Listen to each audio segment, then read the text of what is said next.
Oh, you know what I've been seeing so much of? Dude, VShojo's over. It's gone. I'm past it. Well, people keep bringing shit up and they keep mentioning me. And I'm like, hey, move on. Dude, it's done. You know?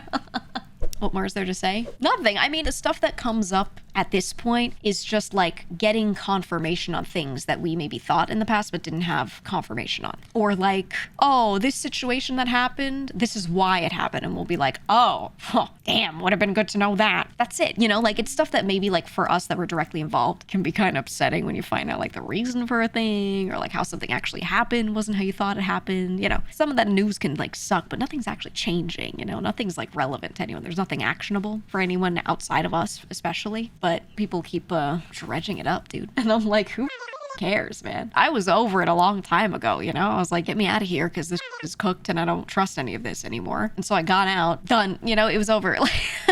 You know what I mean? And then all this went down and it was more of a public thing. And I was like, okay, well then I'll explain what I can to the best of my ability, what I can say at least. And that's it. I did that and now we're done. Best thing about VShojo dying is that the talent all seem happier now. Yeah, it was just a time of a lot of unrest, a lot of us trying to figure a lot of things out because we're trying to figure out what the right course of action was, trying to figure out how we can do things. Like it wasn't as simple as everyone could just leave whenever. For example, you know, I still see people being like, oh, this person didn't leave at this time. And I'm like, yeah, they couldn't. Like, you don't know what their contract looks like. You don't know how this stuff works legally. You're not in that room discussing these pieces of paper. It's not that simple. When I left, I had declared I was leaving months before I actually left because that's how it worked. I couldn't just be like, today I am boom, gone, you know, et cetera, et cetera. And it's different for different people. So yeah, there's a lot of stuff people keep bringing up that's like weird. They're also, everyone's kind of misinformed. I feel like a lot of the information has gotten telephoned really badly. So sometimes people say stuff that's like super untrue. And I've noticed they keeps getting weird. Yeah, conspiracy posting. I think the only people that are still really actively talking about it are the people conspiracy posting, which is weird. Some stuff is just made up or people keep misquoting. I get misquoted a lot because I talked about it quite a bit. And I'll see people be like, oh, she said this. And I'm like, I literally didn't say that, but okay. Pop off. You know, if I go in there and go, oh, actually, something, it's not going to convince those people because they want a conspiracy, you know? So I don't know, dude. So I'm out of the loop a bit. Are there active lawsuits or no? I don't know who has what going on. For me personally, no, because the only thing I could really like sue for or pursue is money, which doesn't exist. It was already spent. So I would just spend a lot of money that I don't have. I think I would do something out of moral goodness if I had a lot more money, but I'm not I'm not rich, and I've spent thousands and thousands each month just to get stuff like wrapped up, just normal legal stuff, getting it wrapped up in the past however many months. I can't afford to like do that. I just can't. People love paraphrasing others to justify their conspiracy. Oh, always, yeah. Well, hey, PSA, if someone sees something online and they want to get it clarified, they're like, did you mean this? Did you say this? Is this what happened? You can always just ask me and I'll clarify. If you're like wanting clarification because people are saying I said a thing but you're not sure, you can just ask because I go live many days a week. You know? Thanks for explaining the lack of numbers there. As an accounting professional, I'm baffled at that, but it explains a lot. Yeah, you know, I'll clarify because there's some people that keep claiming that I like knew specific info. No, I didn't know any like really good specific info. What I knew was based off of assumption and vibes. Not all of it, but most of it. Especially relating to the finances was all stuff that I was like, it was like inferences, right? Where I'm like, I'm pretty sure this is the case, but no one's handing me like the financial information of the company. Why would they ever do that? I was not an employee legally or anything like that. We had contracts with them, but we were not like W-2'd. You know, even then you wouldn't hand it that to your all of your employees or anything like that. You know, that's crazy. The only thing I had seen was, it was like the year prior, and it was a general update on the company with some numbers that were very incomplete. I think they were rounded. I don't think they were exact. And this could have been someone lying. They could have written any number on this chart. I have no way to validate if any of it was true, but company definitely showed me something that was like, here's what came in total year over year for certain years, like 23 and prior, and here's what we spent out. And it was in really big, vague descriptions. So it was like, let's say we spent $100. It was like, yeah, $30 of this was for talent stuff. Which, like, what does that mean? It meant, like, I don't know, like art for a merch thing or like whatever. I don't even know, a concert, you know? And then like another $30 was this, and then the rest was like staff salary, right? Or just said staff. So it's very vague buckets for each year over year thing that said like, generally here's how much we spent on like these, it was just 3 major categories. So it was no real breakdown. And then it also had one of like, here's how much of our actual profit, showing how much of this is supposed to, you know, not be ours. And it wasn't a proper ledger. It wasn't a proper in and out. And nowhere in any of the financial info that I saw did it ever say how much money they currently had. It didn't factor in like the investment. So I couldn't tell how much of that was used. So I just did math and inferred. I was like, I think this is ending soon. I think they're running out of this within the next like 2 years or so. And they said, yeah, they were like, yeah, we, here's our 5-year, 6-year plan basically. And at some point, yeah, we're going to be out of it. And so we're looking for more where we can. And I was like, okay, that makes sense. And that was what I knew. Like I never got to see like specific numbers. And that's why I really thought I really thought that the situation was they were approaching running out of their own money, and they were getting there because there was a lot of reasons to infer that they were getting there. I never really was sitting there thinking that there could be enough either active malice or that level of incompetence to actually be spending money that wasn't theirs to that extent. And then I found that out later. And I was like, oh, guess I'll die, Hi, Lucky. Yet people will still be like, didn't you know exactly the numbers? And I'm like, what are you talking about, dude? But it was like, everything was just vibes. That's why it's so hard to tell people, like, they're like, oh, when did you know this thing? And I'm like, I never knew. I just inferred it was likely. And just when enough things piled up that I could infer were bad, probably, maybe, I was like, it's too sus and I should go. That's really what it was. I didn't really have confirmation on anything except for like how Matara's stuff went down. That was like really the first time I'd seen hard confirmation of something like being handled poorly with full knowledge. And I was like, oh, yeah, never mind. That's kind of what was scary about it too. I was like, am I going to be leaving off of vibes? Because I was still thinking there's a chance I could be wrong, right? There's a chance, or not even that I could be wrong. More so, there was a chance that they could actually just get investment and just come out of it fine. And then I would have just left and been like, I don't like it here. I don't know. I know Matara recently said something. I didn't really address it much, but she recently said a thing where she was like on Twitter and just was thanking me and Zen for doing what we did and all that. But I think while it felt morally good to do, it was also a risk. So I don't. But also I will say myself and Zen, but especially me, I was particularly able to do things that way. Whereas not everyone might not have been able to do it in that way. Some were unsure and wanted to discover more information because, again, everything was off of assumption and vibes. And it's hard to make any decision when you just cannot confirm literally any of the information in front of you. Like, everything's clashing. You're hearing differently from every side. Like, it's hard to pick what you should do when you don't know, right? Like, I went off of a lot of assumption and then, like, only 2 things that I knew for sure. And I was like, okay, the vibes are like this. I'm assuming a lot of this, but these 2 things here, I should go. But like for some other people, they didn't have all those confirmations in front of them, They had nothing. So I don't know. I don't like seeing people blame others when they just don't know the situation. A lot of what we've said is the in hindsight version, not the here's what it was like as it was going on. Here's how much time it took to find out this thing. Here's when this, like you guys don't have a timeline synopsis. So it was very different being in it for sure. Mel's talked about how intertangled her finances were with the company. There's no way her leaving would have been easy. No, and even me, I started the process of leaving months before I like officially publicly left. And then I still didn't get my like exit agreement and all those things signed until over like a month after. It took like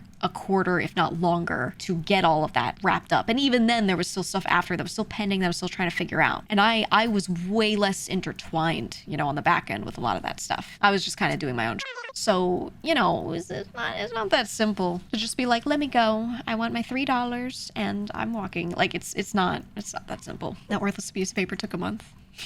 It took longer. The part that you know about on that piece of paper is the merch stuff, which I've told you because it is worth it to you to know how that was going. But that document, that exit agreement has like everything else on it too. So it took many months. But the good news is, because of that piece of paper, I kind of just can say what I want, how I want. There's nothing really restricting me, honestly. I think the only stuff that I'm restricted by is just some pure NDA stuff from my time there. But there's like no other restriction or anything like that, which is nice. I don't know what everyone else's contracts look like, if anyone has exit agreements, whatever. I don't know like the specifics, but I don't think everyone has the ability to do exactly what they want in every situation, But for me, I can certainly say anything how I want. That's real good for me. That was my biggest thing that I wanted, more than the money or anything else. I was like, I don't want to have any influence over what I say from any outside forces. Just completely, none of that for me. Yeah, so that's part of it. That's just part of that piece of paper. But I'm just not like a super petty person, so I'm not going to sit here and just like shit on them all the time, constantly. I'm just going to talk about it like business-wise if someone asks a question.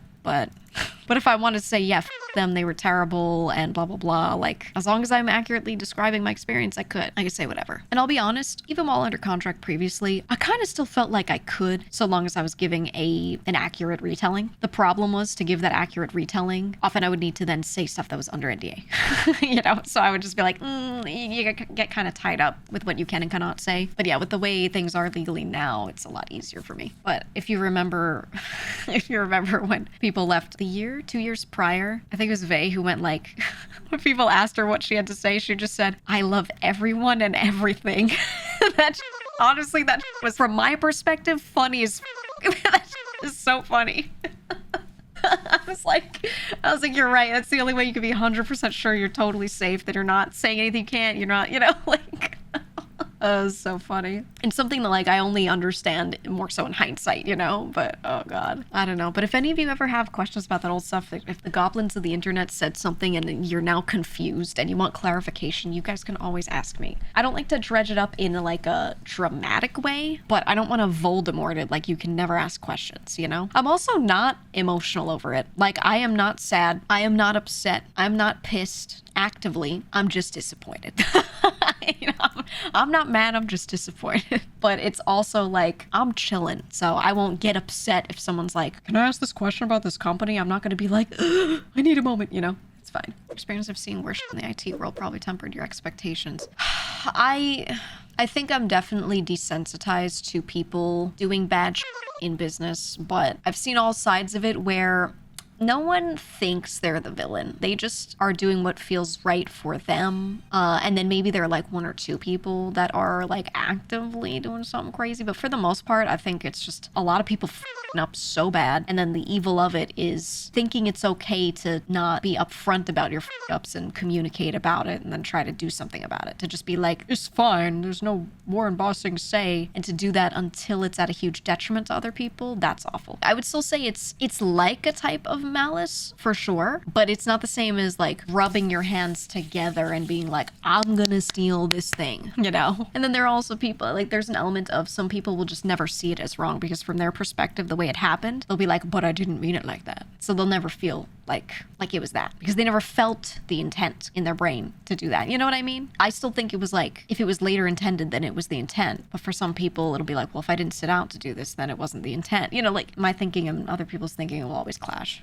right? So I just feel like when a situation is like that, I can't sit there and be like angry, actively mad, actively upset, whatever. I'm just like, there's no use. Move on. You know what I mean? Yeah, you said, what is the saying? Everyone's the hero in their own story. Yeah, I'm sure there are people that are like, oh, I really tried. I really was doing my best. And even if I think that is absolutely not the case, they will be completely convinced that that was the case. Whether they're on copium, whether it really felt that way to them and they were just inept, you know, whatever it is, whatever the explanation is, they will always feel like they really tried and I will always feel like they really didn't. That's perspective, right? I think it's all a giant lesson for people that if you f*** up, you make a mistake, or let's say you just in general are not that good at something, you should communicate about it. You should be realistic about yourself. You should ask for help when you need help, because anytime you insert ego or any amount of copium or anything into situations like that, you will end up harming someone else. So much of stuff like this horrific company situation could have just been avoided if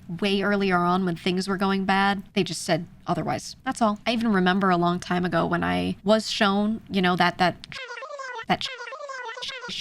recap of, you know, generally how much they made each year, kind of, sorta, and generally how much they spent, kind of, sorta. I was looking at it and I was like, okay, so they're gonna go through their money that was invested and still not really be profitable. So at some point, I had no way to estimate when that was, but I was like, but at some point, they're gonna hit a wall where they're gonna have no money left. So I remember talking to like one or two other members and being like, hey, if they hit that wall, would you guys rather we just all wrap it up? It's done. Cool project, couldn't do it. Or talking to some members, I was like, would you guys rather we maybe collectively like get the IP for the company and we run it just ourselves with like one manager hired between us? So the company doesn't have to make money. It's just us personally paying like a couple of staff or one staff, you know, and we just kind of agree on a salary for them and we just do that. And then there you go, just to keep the IP and keep it going. Because publicly it could have been like still okay, still pretty strong of a brand if we did it that way. And I was like, you know, it'd be a very different vision for the company. But I remember asking one or two people, would you guys like, what do you think about that? If it got to that point and they had just like no way of keeping it going. So I know that was definitely like a thought on my mind of like,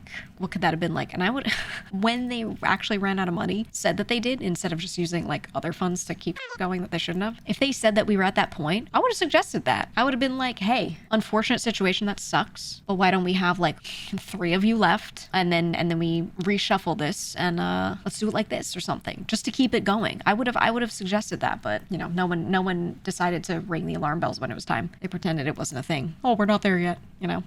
It's crazy. Yeah, it would have taken too much accountability, I think.